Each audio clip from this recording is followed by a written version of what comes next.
Hello, my wonderful, beautiful friends. Guys, welcome back to r/IDontWorkHereLady, where Karens mistake regular customers as employees. And in today's episode, they're at it again, guys. OP encounters a psycho Karen who makes the biggest mistake of her life by berating him. I hope you enjoy the stories today. Hit subscribe if you haven't, and as always, you can send or link your post to this email right here. This happened a long time ago. My mom and I were at Walmart shopping for stuff. My mom finds a shirt and she wants to go try it on, so we head to the change room. I'm just sitting there waiting for her to try on the shirt and just looking at my phone while keeping an eye on our cart. That's when my mom says, "Hey, can you get a larger size? This one's a bit tight." So I get up and go find a bigger size for her, and after I find it, I hand it to my mom and go back to where I was sitting. And that's when I hear, "Excuse me, I need a different size in this." I look up and I see Karen standing in a different changing room, holding up a shirt or some kind of clothing. Karen says, "Here, get me this in a different size. It's way too small for me." That's when I say to her, I'm sorry, but I don't work here. I was just helping out my..." Karen then interrupts me and says, "Well, you helped the other woman. Why wouldn't you help me? It would only make sense." I do want to note that I was dressed in all black, not the Walmart uniform. I say to Karen I helped her because she's my mom. Besides, I don't even know where you got that from. Karen says, "I got this from over there." She then points to some random direction and says, "It's not that hard to find, just go. It's right in the opening, so be nice and go get it for me right now." Again, I tell her I'm sorry, but I was told to watch the cart and stay here in case something happens to our stuff. But you can change back and get it yourself. At that, Karen angrily huffs and she slams the door shut hard. Now, she might have slammed it too hard because I noticed the door to my mom's changing room shake a bit. A few minutes later, my mom comes out wondering what happened and what that yelling was about. I explain everything to her, and we walk away from the changing room and she puts the shirt back because she couldn't find one that fits her. But as we were leaving, I recall hearing a frantic rattling behind us. So I stopped, looking around, and even waited a bit for the rattling to start again. My mom, noticing I stopped, said, "Is something wrong?" I'm still looking around, and I say to her, "I thought I heard something rattling. Do you hear that?" Mom says, "No, I don't. Now let's hurry. We've been here much longer than we should have, and your dad's been waiting." So with that, we just walk away, where I eventually spot an actual employee and let her know about Karen needing help in the changing room, to which she responds with, "Thanks, I'll head over to see what she needs." My mom and I head over to the grocery section and we grab a few items before heading to the checkout area.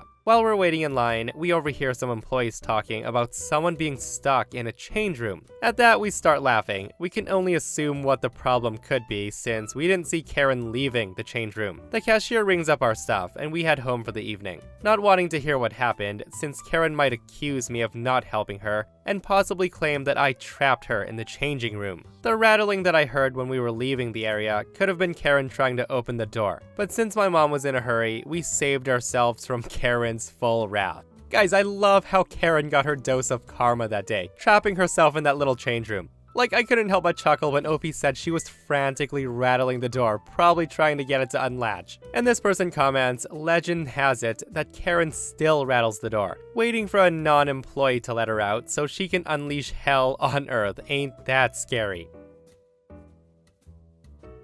So yesterday, I went to visit my son, daughter-in-law, and grandson to deliver some food my wife made. Lasagna. When my wife makes lasagna, everybody gets some. My daughter-in-law is in bed, as she had hurt her back on Friday and it was still giving her issues. Been there, done that, it sucks. I'm playing with my grandson when my son mentions that he's gonna take him to the grocery store to pick up a few things, so daughter-in-law doesn't have to worry about going. Grandson is cutting molars and not in a very good mood, so I offered to go with him to the store to expedite the process as it's on my way home. We take separate cars and meet up. We start shopping and we're knocking it out, me grabbing things and my son entertaining Mr. Cranky Pants. We stopped in the pet food / supply aisle as he needed kitty litter. I grab it and leave, heading over to the dairy aisle. One more thing to get and we're out of there. While leaving the aisle, I did hear someone yelling, "Hey," but I paid it no mind. While walking to the dairy aisle, I heard faint slap, slap, slap, slaps, and that's the unmistakable sound of flip-flops.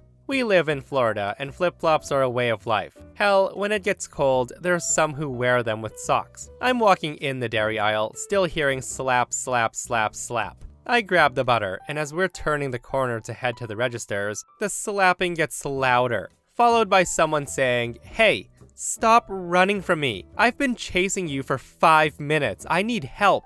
Where's this brand of dog food?" The woman was visibly out of breath. My son and I turn around, and right away, she starts in about chasing us down, blah blah blah. But you could tell that she was confused, as we're not dressed anywhere close to what employees wear, as they wear green uniforms. She just kept staring at our shirts. Me with a Steppenwolf t-shirt complete with a large wolf head, and my son wearing a Donkey Kong t-shirt. Not ready to admit defeat yet, she tried to say something else. And at this moment, that's when my grandson sticks his arm straight out and starts waving his hands around saying, "No, no, no." It's at that point, my son and I both lost it, and we started laughing so hard that we were in tears. We just said, "Sorry, don't work here," and turned around and continued to the registers without incident. Meanwhile, the Karen just stands there mouth gaping.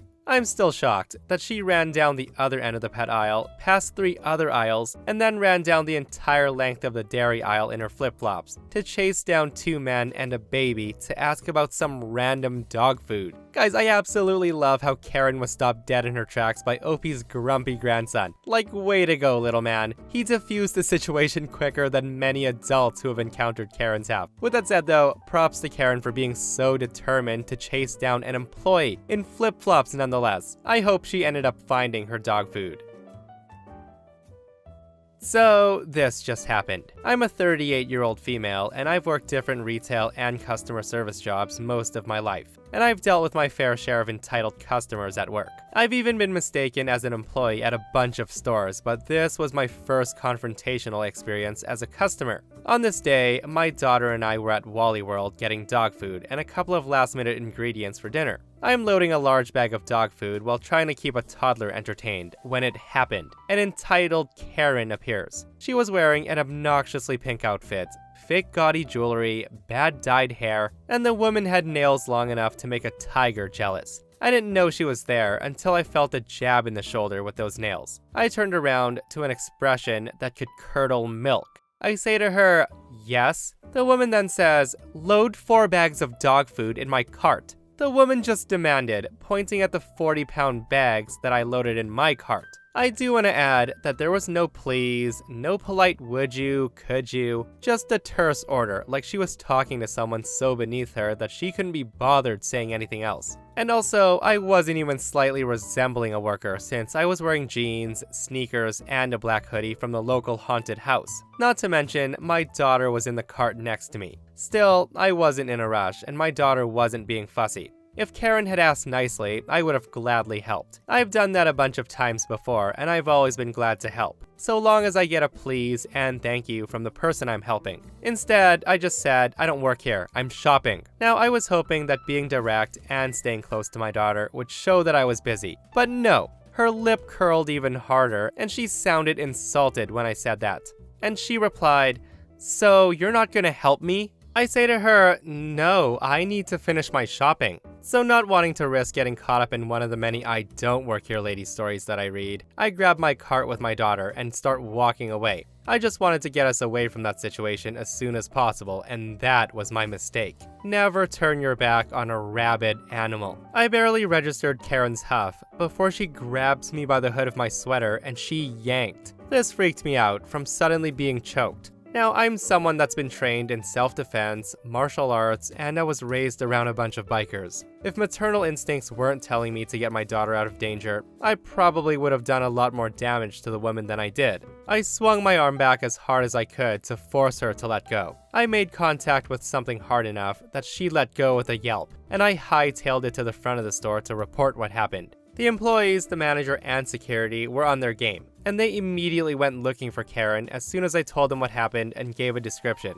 Unfortunately, Karen was gone by the time they went looking for her. The manager still contacted police, and a report was filed. I definitely wanted to press charges if I could. According to security, after I hit the woman's bracelet-covered wrist with my closed fist and ran off, she looked really upset and insulted. But then she got an "oh crap" look. She started looking around until she looked directly at a camera. Karen then grabbed her purse and she sprinted out of the store, leaving her cart and groceries behind. I guess she wasn't a complete idiot after all and realized how badly she messed up. The manager promised to keep an eye out for her, and the police said that they would contact me if needed. My hand got bruised from how hard I hit her, and she left a line on my neck from trying to choke me. My daughter had no idea that anything bad happened. She was giggling when I was running her to the front.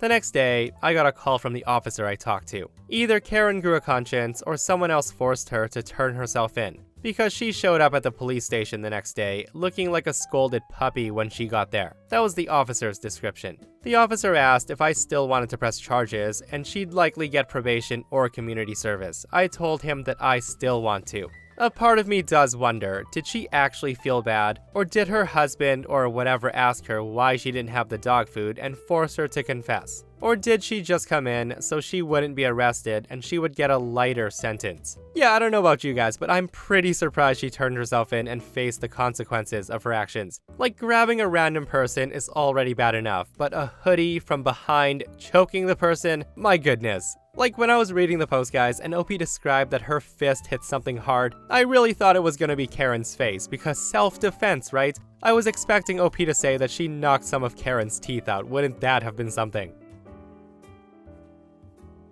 So this happened in 2007, when I was 19 years old. So a little information about me. Firstly, I've never worked in retail, and I don't have that ingrained sense of customer service. Second, unlike a lot of people I've seen on this thread, I do not suffer from anxiety or a fear of confrontation. And third, I'm a big man, like a very big man. I'm a 6'3", 300+ pound black man, and this is relevant later. I was working overnight for a distribution center with a very large online market who, let's call them Zamazon. I was coming off a holiday shift when my mom called and asked me to take her and my aunt to the store to pick up some last-minute supplies for their respective holiday dinners. I agreed, since 1, I was off the following night, and 2, my mom's cooking is divine. So we head to Walmart, and they both grab carts and head off. Now, this was some years ago when the push-to-talk phones were really popular, and this is important. So as my mom and aunt are shopping, I wander off to the electronics department because I was planning on getting a new laptop. As I'm browsing, my phone gives off the telltale chirp.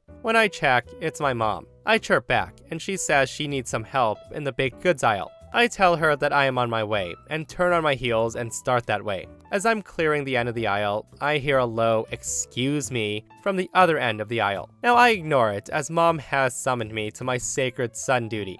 I get to my mom, and she asks me to load up a couple of 20-pound bags of sugar in her cart, as she has a bad back. After fulfilling my tasks like the dutiful son that I am, I decide to check on my aunt to see if she needs any help. I find her a few aisles over at the sodas, and being the human forklift that I am, I decide to load them up for her. After I'm done, I turn to head back for the laptop. As I make it to the end of the aisle though, a wild Karen appears. She looks to be in her 50s. Now, when I say Karen, I mean capital K-A-R-E-N.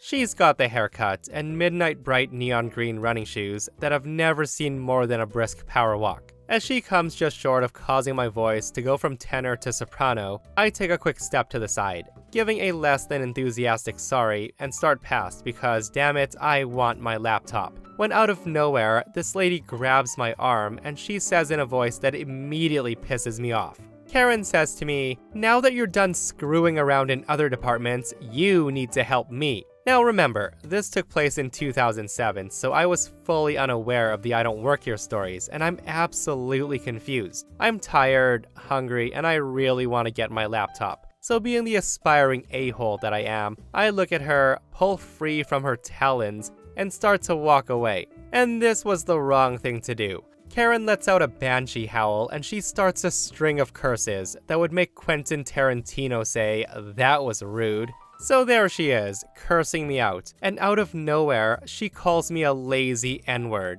And she tells me, "Look here, you lazy idiot, you help those 2 black bitches, but can't be bothered to help me? That's the problem with you people, you've forgotten your place." Now by this point, I'm absolutely shocked that this woman has the nerve to talk to a total stranger like this when she says the line that clarifies everything. Karen says, "You should be fired. People like you shouldn't even be working in this neighborhood. The least you can do is try not to be a completely incompetent idiot. Not that I can expect much from an uneducated stock monkey." Hearing her say that, I'm trying to figure out just how in the hell this psychopath could possibly think that I work here, until I remember what exactly I'm wearing. I'm wearing tan cargo pants, a blue t-shirt, and my blue vest with neon reflective accents. Now, if she had been civil about this, I simply would have explained that I don't work for Walmart, and I was sorry for the confusion.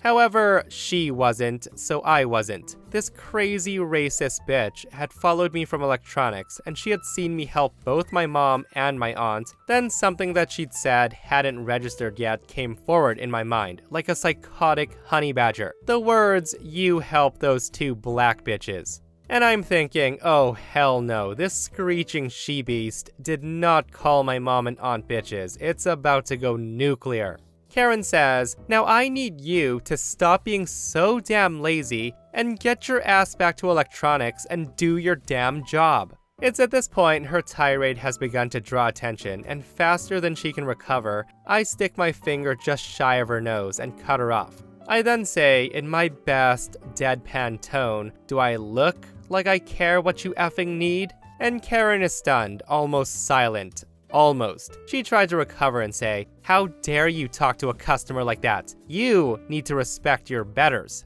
I respond, "I dare because I don't work here. You ignorant, racist, effing cow. My betters? I don't know who the F you think you are, but if you ever touch me or talk to me like that again, I will make damn sure you never do it again." By this time, a manager and security, which in this neighborhood are actual police officers, make their way to us, and oh boy does it go from nuclear to apocalyptic. Now as I said, I'm a big guy, and as you can tell from her tirade, I'm clearly not white, and I'm shopping in a predominantly white part of my city since that's where my parents live.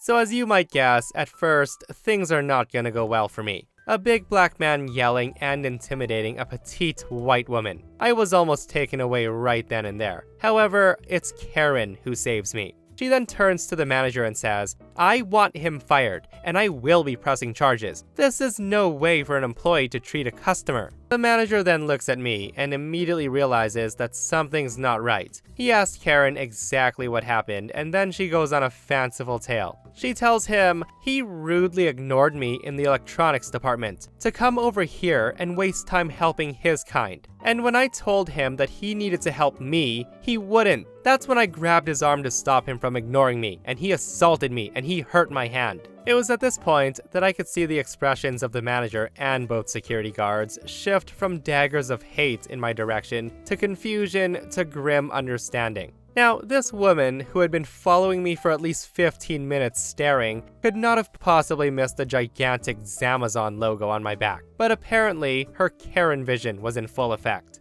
The store manager says, "Sir, could you please explain this behavior?" And I tell him everything. I say to him, I came in to do some shopping with my mom and aunt, and I had gone to electronics because I want a new computer. My mom then called me over to help her out, and I also helped my aunt out. Then, as I was heading back to electronics, she nearly hit me before clawing at my arm and going on her rant. Now, the entire time, I'm putting heavy emphasis on the words mom and aunt. All the while, I'm watching the gears in Karen's head turn. And I swear, you could see when one of those gears slipped a rod. Her face goes from beet red and angrily smug to sheet white and shocked. Although, I still don't think she realized that I wasn't an employee. She's just starting to realize the relationship I share with the people she insulted. Karen doesn't give up, however. She says to the manager, well, he shouldn't still be prioritizing family while he's on the clock, nor should he be browsing merchandise instead of assisting customers, like me.